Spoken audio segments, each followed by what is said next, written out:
एक राजा की मांग।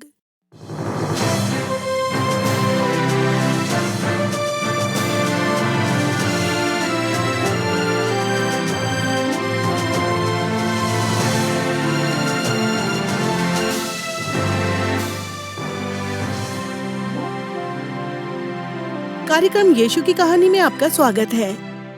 आज एक बार फिर हम अपने नाटकों की श्रृंखला छुटकारे की कहानी अर्थात हम सबको यानी समस्त मानव जाति को उसकी असफलताओं और गलतियों से, हमारी कमजोरियों और हमारी आदतों से, हमारे स्वार्थीपन, हठीलेपन और हमारी नफरतों से हमें स्वतंत्र कराने के लिए परमेश्वर के प्रयास का इतिहास लेकर आपके बीच उपस्थित हैं।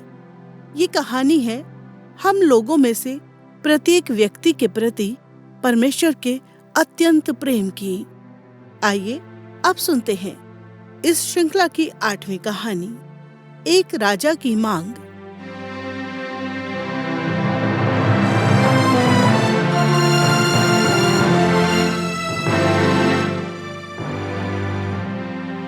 मानव जाति का विद्रोह अदन की वाटिका से ही अर्थात आरंभ काल से ही शुरू हो चुका था, जब आदम और हवा ने जानबूझकर परमेश्वर की विशेष आज्ञा का उल्लंघन किया था। फलस्वरूप परमेश्वर उन्हें वाटिका से बाहर करने को विवश हो गया था, जिसके कारण परमेश्वर और मनुष्य के बीच अलगाव हुआ, जो पहले नहीं था। ये स्पष्ट है कि परमेश्वर का उद्देश्य ये नहीं था। उसने आदमी को इसलिए बनाया था ताकि वो उसके साथ निकटता से आनंद करे और उसके साथ सहभागिता रखे, और एक छोटी अवधि ऐसा हुआ भी। किंतु पाप ने सब कुछ बदल दिया, और यहाँ तक कि आदम और हव्वा के मर जाने के बाद भी उनका विद्रोह उनके बाद की पीढ़ियों में भी जारी रहा। और उसके बाद के समय में मनुष्य जाति जहाँ जहाँ गई, उसका ये विद्रोहीपन फैलता गया। उनकी 10वीं पीढ़ी में परमेश्वर ने देखा कि मनुष्य की बुराई पृथ्वी पर बहुत बढ़ गई है, और उसके मन के विचार में जो कुछ उत्पन्न होता है वो निरंतर बुरा ही होता है। और परमेश्वर पृथ्वी पर मनुष्य को बनाने से पछताया, और वो मन में अति खेदित हुआ। मैं मनुष्य को जिसकी मैंने सृष्टि की है पृथ्वी के ऊपर से मिटा दूंगा। फलस्वरूप समस्त मानव जीवन को मिटा डालने के लिए एक जल प्रलय को भेजा गया। किंतु एक व्यक्ति जो परमेश्वर की दृष्टि में खरा उतरा, और उसका परिवार, और उस एक आदमी के द्वारा उसने फिर से इस संसार को बढ़ाया। किंतु बहुत दुखद कि नूह के वंशज भी आदम के वंशजों के समान ही निकले। जल प्रलय के बाद की कुछ पीढ़ियों के गुजरने के बाद ही मानव जाति पूरी तरह फिर से भ्रष्ट हो गई, और परमेश्वर भी मानव जाति को छोड़ देने को इच्छुक नहीं था। उसने उस जाति से एक व्यक्ति अब्राहम को चुना, जिसके माध्यम से मानव जाति के छुटकारे की उसकी योजना को वह आगे ले जाने वाला था।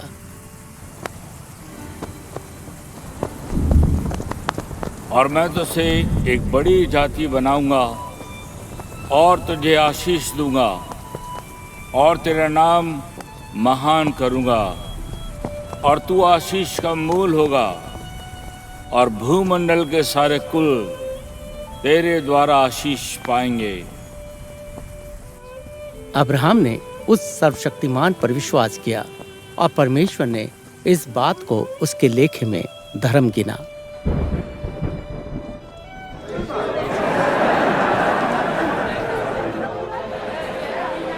अपनी प्रतिज्ञा के अनुसार परमेश्वर ने अब्राहम के वंशजों को बहुत आशीषित किया और बढ़ाया, और वो एक महान जाति बन गए, जिसे परमेश्वर ने आश्चर्य कर्मों के महान कार्य के द्वारा मिस्र की गुलामी से बाहर निकाला, और सिनै पर्वत तक उनकी अगुवाई की। यहाँ वो पर्वत के शिखर पर आग की ज्वाला बनकर उन पर प्रकट हुआ, और इज़राइल की संतान के साथ ही अपनी वाचा की पुष्टि की। उसने उन्हें आज्ञा पालन के लिए अपनी व्यवस्था दी, और प्रतिज्ञा के देश में उन्हें जाने में उनके आगे आगे चलने की प्रतिज्ञा की।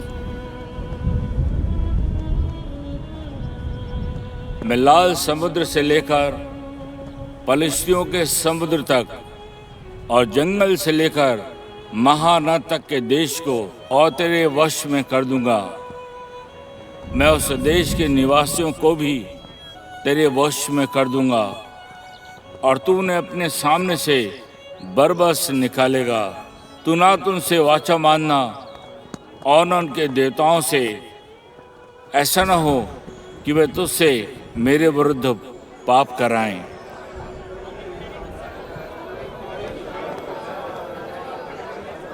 इज़राइल के लोगों ने सीने से कूच किया और धीरे धीरे प्रतिज्ञा किए गए देश की ओर बढ़ने लगे। इस अवधि में पूरी पीढ़ी की मृत्यु हो चुकी थी और उनके बाद एक नई पीढ़ी खड़ी हो चुकी थी जिसकी अगुवाई यहोशू नाम एक व्यक्ति कर रहा था।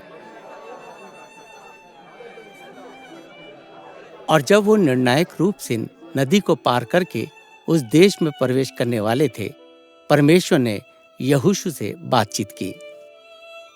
या बांध का दृढ़ हो जा, क्योंकि जिस देश को देने की शपथ मैंने इन लोगों के पूर्वजों से खाई थी, उसका अधिकारी तू उन्हें करेगा। इतना हो कि तू हिया बांधकर और बहुत दृढ़ होकर जो व्यवस्था मेरे दास मूसा ने तुझे दी है, उन सब के अनुसार करने में चौकसी करना और उसे ना तो दाहिने मुड़ना और ना बाएं मुड़ना।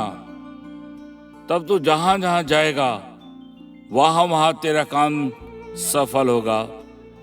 भय न खा और तेरा मन कच्चा न हो, क्योंकि जहां जहां तू जाएगा वहां वहां तेरा परमेश्वर यहोवा तेरे संग रहेगा।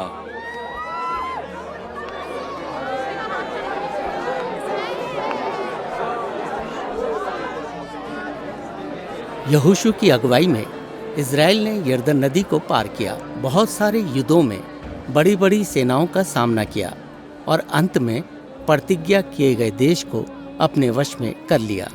परमेश्वर ने अपनी प्रतिज्ञा पूरी की और जब वो निर्णायक रूप से नदी को पार करके उस देश में प्रवेश करने वाले थे, परमेश्वर ने यहोशू से बातचीत की।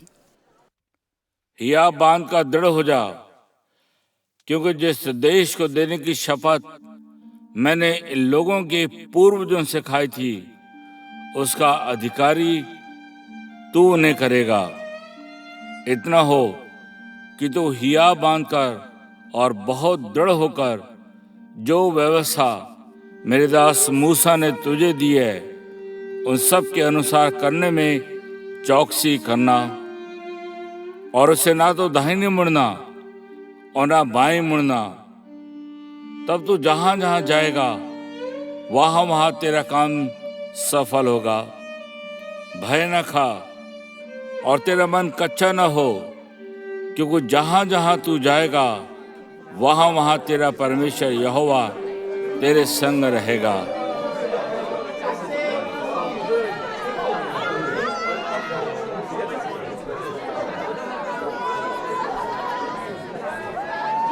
यहोशू की अगुवाई में इज़राइल ने यरदन नदी को पार किया, बहुत सारे युद्धों में बड़ी बड़ी सेनाओं का सामना किया और अंत में प्रतिज्ञा किए गए देश को अपने वश में कर लिया। परमेश्वर ने अपनी प्रतिज्ञा पूरी की।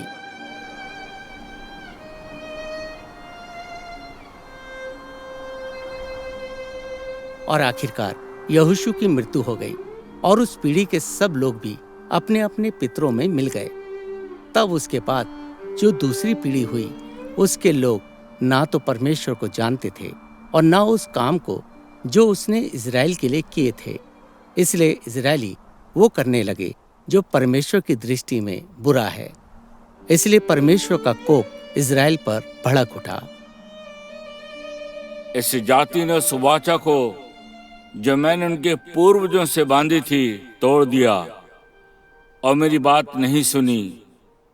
इस कारण जिन जातियों को यहोशू मरते समय छोड़ गया है, उनमें से मैं अब किसी को उनके सामने से ना निकालूंगा, जिससे उनके द्वारा मैं इस्राएलियों की परीक्षा करूं कि जैसे उनके पूर्वज मेरे मार्ग पर चलते थे, वैसे ही ये भी चलेंगे कि नहीं?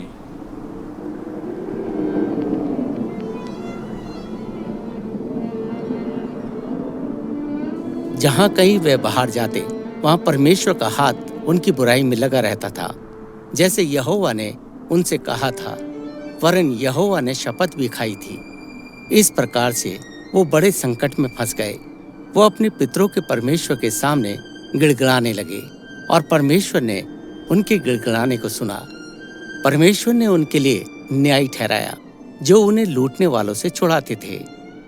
जब जब परमेश्वर उनके लिए न्याय को ठहराता था, तब तब उस न्याय के संग रहकर उसके जीवन भर उन्हें शत्रुओं के हाथ से छुड़ाता था।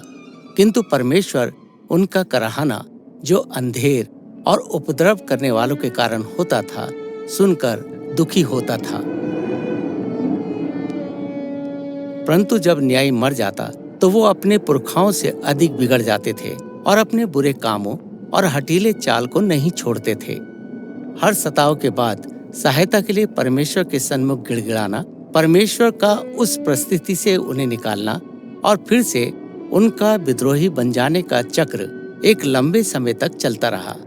उन दिनों में इजरायलियों का कोई राजा ना था। जिसको जो ठीक जान पड़ता था वो वही करता था।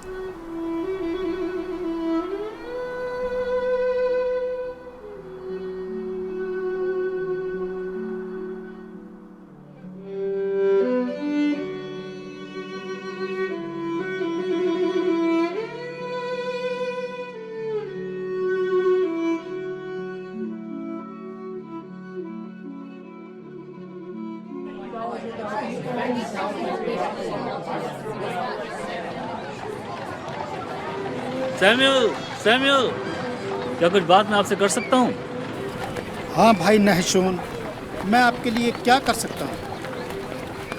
सैमुअल, हम लोग कहना यह है कि इस्राएल के बुजुर्ग आज बातचीत करने के लिए एकत्रित हो रहे हैं। हाँ भाई अबीदान, हमारे महान लोगों के भविष्य के बारे में बातचीत करने के लिए। और हम ठीक है हम लोग। हाँ भाई अबीदान, आपने इज़राइल के लिए जो कुछ किया है उसके लिए हम आपकी सराहना करते हैं। बहुत वर्षों से एक न्यायी के रूप में आपने हमारी अगुवाई की है और सभी लोग आपसे प्रेम करते हैं और आपका आदर करते हैं। बिल्कुल, तमाम लोग आपसे प्रेम रखते हैं। इन दोनों दयालुता के पूर्ण शब्दों के लिए आपका धन्यवाद। किंतु आपके बेटे सैमुअल? मेरे बेटे? हाँ, अबीजा और जोएल। मेरे बेटों के बारे में क्या? आपने अपने बेटों को अपने स्थान पर न्यायी के रूप में हम पर शासन करने के लिए नियुक्त किया है। हाँ, ये सत्य है। क्या कोई समस्या है? हाँ, ठीक है। आप बूढ़े हो चुके हैं। क्षमा करें मुझे। ठीक है, असल में मुझे बूढ़ा नहीं कहना चाहिए था। आप बूढ़े हैं और आपके बेटे आपके मार्ग पर नहीं चलते। अबीजा और जोएल? अबीदान, मैं जानता हूँ मेरे बेटे कौन हैं। हाँ, लेकिन क्या आप जानते हैं कि वो क्या करते हैं सैमुअल? मैं इसे देख लूंगा अबीदान। अब आपके बारे में मुझे अच्छी तरह से पता है नहशोन की मैंने कहा था कि मैं ये कर लूंगा अबीदान। वे बेईमानी से प्राप्त करने के बाद मुकर गए। अब कुछ पल के लिए यहीं रुको। वे घूस स्वीकार करते हैं और न्याय को पलट देते हैं। अबीदान, बहुत हो चुका। तुम दोनों, तुम लोगों को इससे क्या प्राप्त हो रहा है? तुम उससे क्या चाहते हो? यही वो बात है जिसे आपसे पूछने के लिए इजराइल के बुजुर्गों ने हमें भेजा है। हमारी अगुवाई करने के लिए एक राजा को नियुक्त कीजिए, जिस प्रकार से दूसरी जातियों में होता है। एक राजा? हाँ, राजा, जैसे हमारे चारों ओर के लोगों के पास है। तुम्हें नहीं पता तुम क्या कह रहे हो। हमने देख लिया है और मूसा की व्यवस्था में स्पष्ट रूप से इसका प्रयोजन। जब तुम उस देश में पहुंचे और उसमें बसकर कहने लगे कि चारों ओर की सब जातियों के समान मैं भी अपने ऊपर राजा ठहराऊंगा। मुझे मूसा की व्यवस्था के संदर्भ में मत बताओ। तब जिसको तेरा परमेश्वर चुन ले तो अवश्य है उसी को राजा ठहराना। चुप हो जाओ, तुम क्या मांग रहे हो? ये अच्छा नहीं है। हाँ, हमने जो कहा व्यवस्था यही कहती है। इसके लिए मुझे महान परमेश्वर से प्रार्थना करने की आवश्यकता है। मुझे अकेला रहने दो, मेरे पास कल वापस आओ। हम क्या कहेंगे उन्हें? कल वापस आओ, कहा ना। बहुत अच्छा, आओ भाई अभिदान, चलें। हाँ भाई नहशोन, चलो।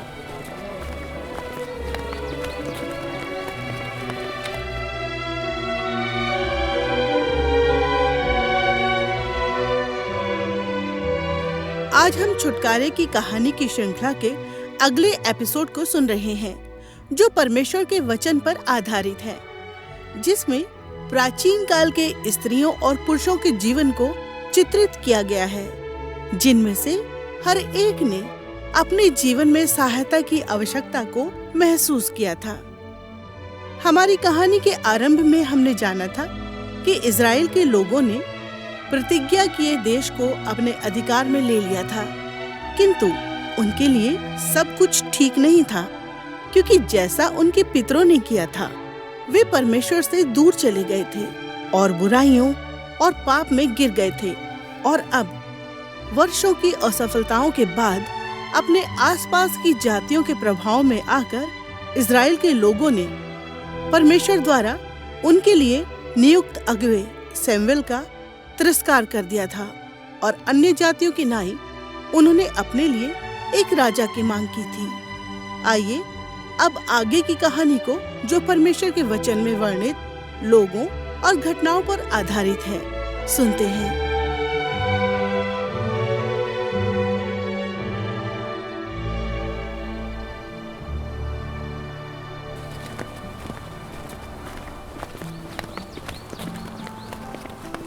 शमूएल ने उनके अनुरोध को बड़ी पीड़ा के साथ ग्रहण किया था। वो नगर से निकल गया और सुनसान स्थान पर चला गया, जहां उसने बुजुर्गों द्वारा किए गए अनुरोध के बारे में अपने हृदय को महान परमेश्वर के सन्मुख उंडेल दिया।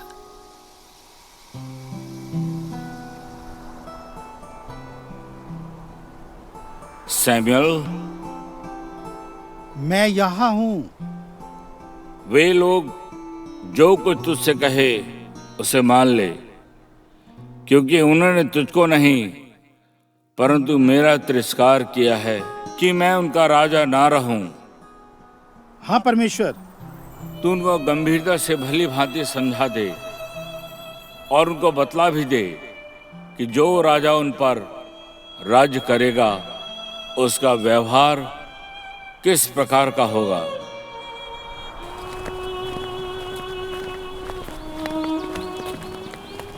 अगले ही दिन इज़राइल के बुजुर्ग शमूएल के पास जाते हैं और शमूएल उनको बताता है कि परमेश्वर ने कहा है कि इज़राइलियों की मांग के अनुसार उनके लिए एक राजा नियुक्त किया जाए।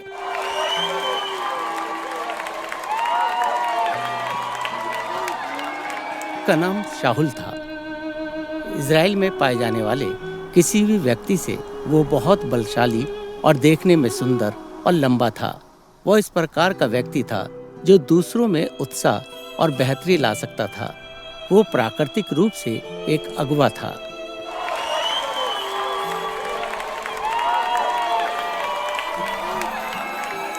क्या तुमने परमेश्वर के चुने हुए आदमी को देखा है? सारे लोगों में कोई उसके बराबर नहीं।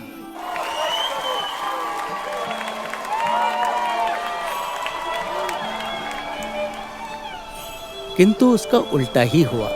अच्छी सूरत और प्राकृतिक गुण परमेश्वर के लोगों की सफलतापूर्वक अगुवाई करने के लिए काफी नहीं था।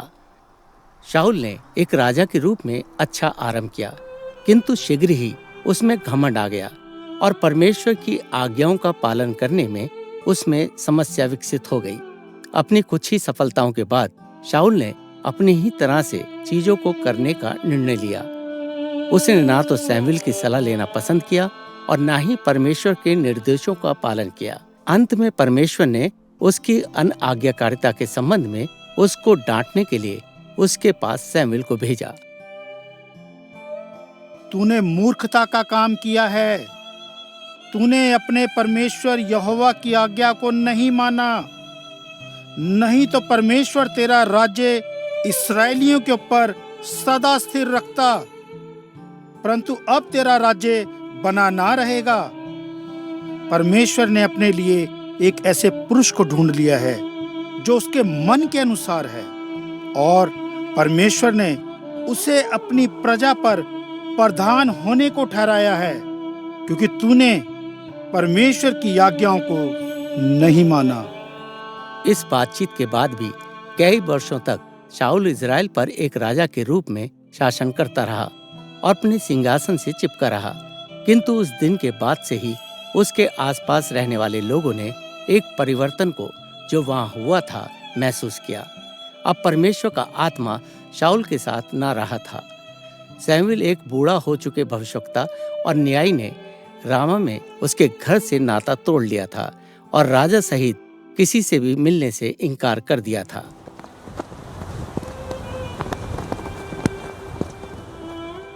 महीने बीत गए और फिर वर्ष बीतने लगे और शमूएल अब भी एकांतवास में ही था। सैमुअल, मैं यहाँ हूँ। तू कब तक साउल के विषय विलाप करता रहेगा? अपने सींग में तेल भरकर चल। मैं तुझको बैतलहम वासी यिशै के पास भेजा हूँ, क्योंकि मैंने उसके पुत्रों में से एक को राजा होने के लिए चुना है। हाँ परमेश्वर।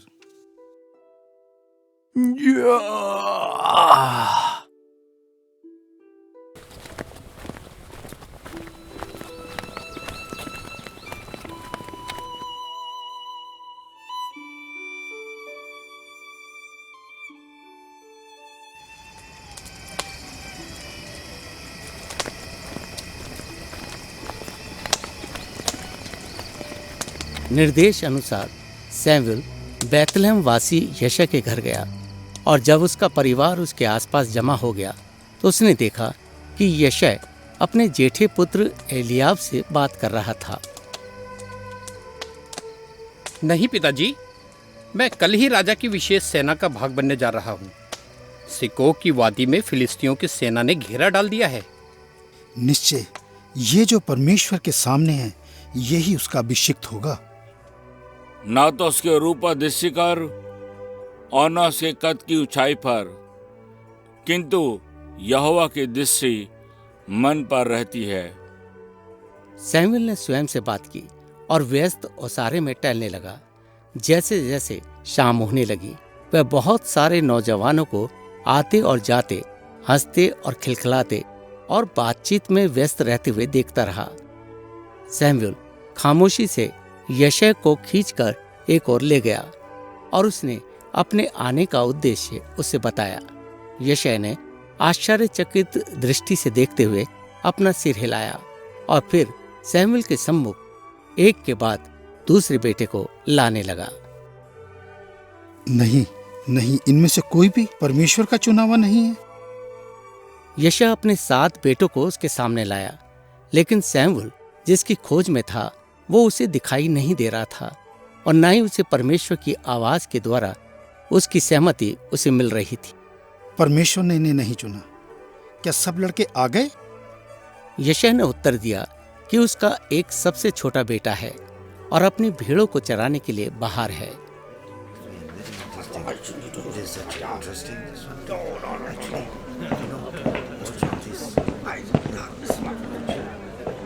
शमूएल के अनुरोध पर उसके 8वें बेटे को ढूंढ कर लाने के लिए एक नौकर को भेजा गया, और जब वो आ गया तो शमूएल आश्चर्यचकित रह गया। उसने जो आशा की थी उससे तो वो लड़का आयु में बहुत ही छोटा था। सूर्य की तरह उसका चेहरा लाल था और अपने भाइयों से वो बहुत ही छोटा था।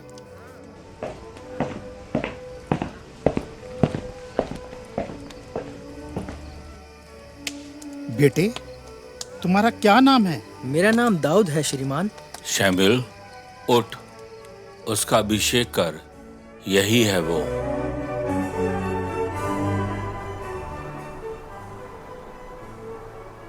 और इस प्रकार इज़राइल के राजा के रूप में शाऊल को तिरस्कृत कर दिया गया और उसका स्थान परमेश्वर ने इस लड़के, एक किशोर चरवाहे को अपने लोगों की अगुवाई करने के लिए प्रदान कर दिया। किंतु शाऊल इस घटना से बिल्कुल अनजान था।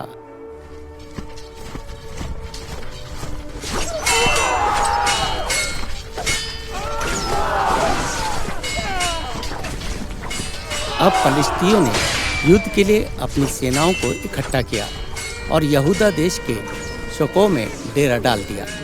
शाऊल और इस्राएली पुरुषों ने इकट्ठे होकर एला नामक तराई में डेरे डाले और युद्ध के लिए फलिश्तियों के विरुद्ध पाँति बांधी और दोनों के बीच तराई थी। तब फलिश्तियों की छावनी में से गोलियत नामक एक वीर निकला। वो 9 फीट से भी अधिक लंबा था। वो खड़ा होकर इजरायली पातियों को ललकारने लगा।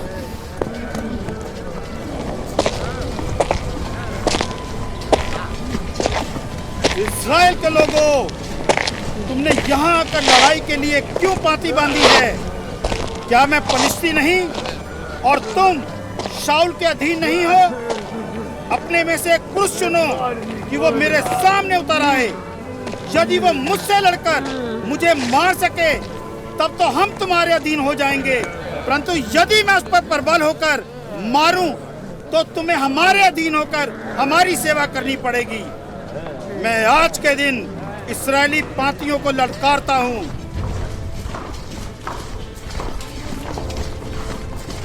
इजरायली पहाड़ी क्षेत्र से कोई भी ना तो हिला और ना ही जवाब दिया। उस वीर के कारण वह सब भयभीत हो गए थे और शाऊल निराश था कि उसके प्रशिक्षित योद्धाओं में से कोई भी उसको ललकार नहीं रहा था। और उन योद्धाओं के बीच ही यशे का जेठा पुत्र एलियाब भी था। वह भी उस वीर के कारण औरों की तरह भयभीत हो गया था। क्या तुमने उस पुरुष को देखा है? वो जो चढ़ा आ रहा है, निश्चय वो इजरायलियों को ललकारने को चढ़ा आता है। और मैंने सुना है कि जो कोई उसको मार डालेगा उसको राजा बहुत धन देगा और अपनी बेटी का विवाह उससे कर देगा।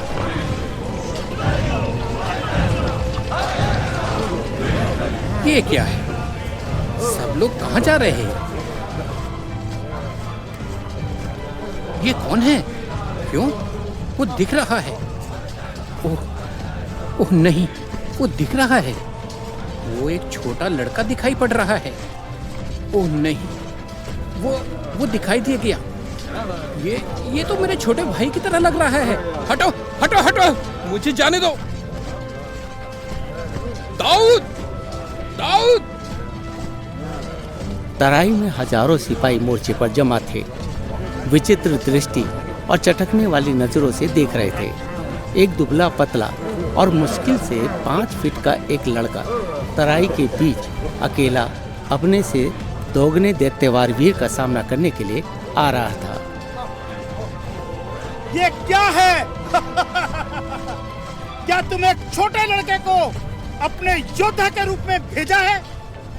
वो क्या कर रहा है? मैं नहीं देख पा रहा। रुको रुको, वो नीचे झुक रहा है और भूमि पर घुटने टेक रहा है। मेरे पास आ, मैं तेरा मांस आकाश के पक्षियों और वन पशुओं को दे दूंगा। ये दाऊद के हाथ में क्या है? हे लड़के, तेरे हाथ में क्या है? अरे, ये तो उसका गोफन है। क्या दाऊद उस वीर का सामना उस गोफन और पत्थर से करने जा रहा है? वो पागल हो गया है। दाऊद, दाऊद, यहाँ वापस आ जाओ। दाऊद! क्या मैं कुत्ता हूँ कि तू लाठी लेकर मेरे पास आता है? तू तो तलवार और भाला और सांग लिए हुए मेरे पास आता है, परंतु मैं सेनाओं के यहोवा के नाम से तेरे पास आता हूँ, जो इजरायली सेनाओं का परमेश्वर है, और उसी को तूने ललकारा है। दाऊद, दाऊद, तुम क्या कर रहे हो? वापस आ जाओ। आज के दिन परमेश्वर तुझको मेरे हाथ में कर देगा और मैं तुझको मारूंगा और तेरा सिर तेरे धड़ से अलग कर दूंगा। आओ बच्चे, मैं तुझे धरती में गाड़कर तेरे अंग अंग को फाड़ डालूंगा। नहीं, मैं आज के दिन फलिश्ती सेना के शव आकाश के पक्षियों और पृथ्वी के जीव जंतुओं को दे दूंगा। तब समस्त पृथ्वी के लोग जान लेंगे कि इजराइल में एक ही परमेश्वर है। तुम और क्या सेना?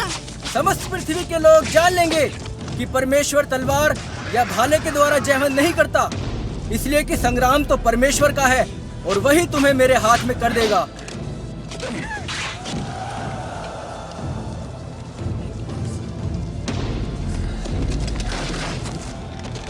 क्या हुआ? क्या हुआ? मैं देख नहीं पा रहा हूँ। क्या हो गया? तैयार होकर इजरायली लोगों मेरे पीछे आओ। अपने शब्दों के अनुसार ही दाऊद ने अपनी तलवार का प्रयोग कर गोलियत का सिर धड़ से अलग कर दिया और अपने हाथों में लेकर ऊपर उठाया कि सब देख सकें। जब पलिश्तियों ने देखा कि उनका वीर मारा गया है तो वे डर कर फिरे और भाग गए। उस शाम के बाद ढलते हुए सूर्य के साथ दूर से राजा शाऊल अपनी सेना को आनंद मनाते हुए देख रहा था। सबकी दृष्टि उस एक नए वीर की ओर लगी हुई थी, उस लड़के की ओर जिसने गोलियत को मार गिराया था।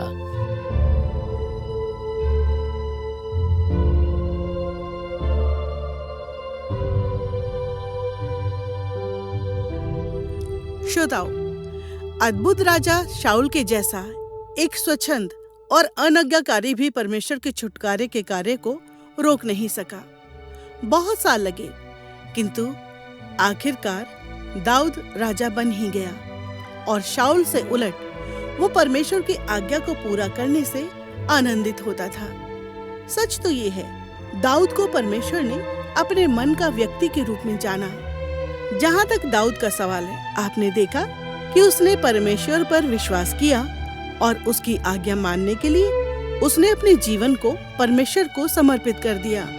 जब हम प्रभु यीशु को अपना उद्धारकर्ता मानकर उस पर विश्वास करते हैं और उसके पीछे चलने के लिए अपने जीवन को समर्पित करते हैं, तो हम अपने पापों से क्षमा और अनंत जीवन प्राप्त करते हैं। उसका आत्मा हम में वास करने के लिए आता है और हमारी सहायता करता है।